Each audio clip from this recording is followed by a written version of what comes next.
महाराष्ट्र, आपण पाहता एबीपी माझा। मी श्रुती कुलकर्णी। या बुलेटिन मध्ये आपले स्वागत आणि बुलेटिनच्या सुरुवातीला एक नजर हेडलाईन्सवर। Headlines brought to you by Chitale बंधू।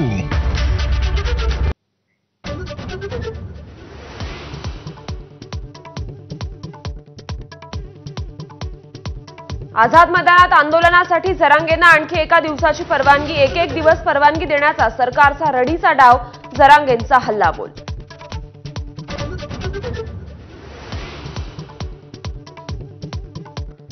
आता फायनल लढाई, 2 दिवसात निर्णय झाला नाही तर पाणीही सोडणार, जरांगेंचा एल्गार।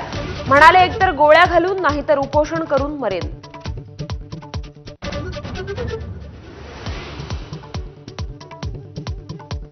आरक्षण द्यायला विलंब केल्यास मराठे मुंबईत येतच राहणार। आंदोलनाचे अजून 7 ते 8 टप्पे, जरांगेंनी केलं स्पष्ट।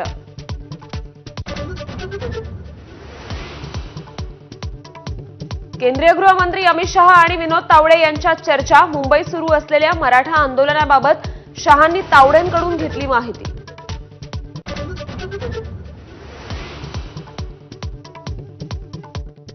बाप्पांच्या दर्शनासाठी केंद्रीय गृहमंत्री अमित शहा मुंबईत दाखल। आज लालबागच्या राजासह विविध गणपती बाप्पांचे आशीर्वाद घेणार, तर जेपी नड्डा गणेशोत्सवासाठी आज पुण्यामध्ये।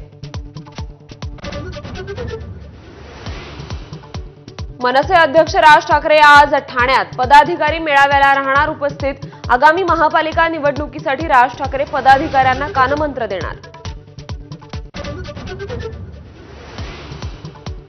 सरपंच संतोष देशमुख हत्येप्रकरणी आज बीडच्या जिल्हा व विशेष सत्र न्यायालयात सुनावणी।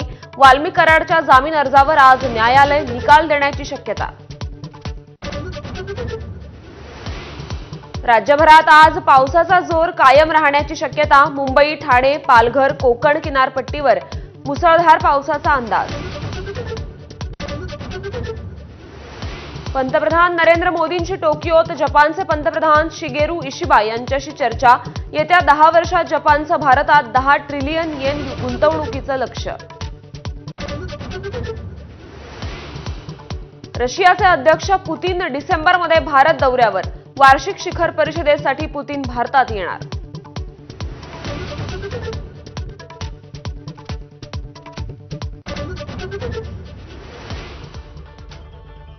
नमस्कार महाराष्ट्र, आणि आता हेडलाईन्स नंतर काही महत्त्वाच्या बातम्या।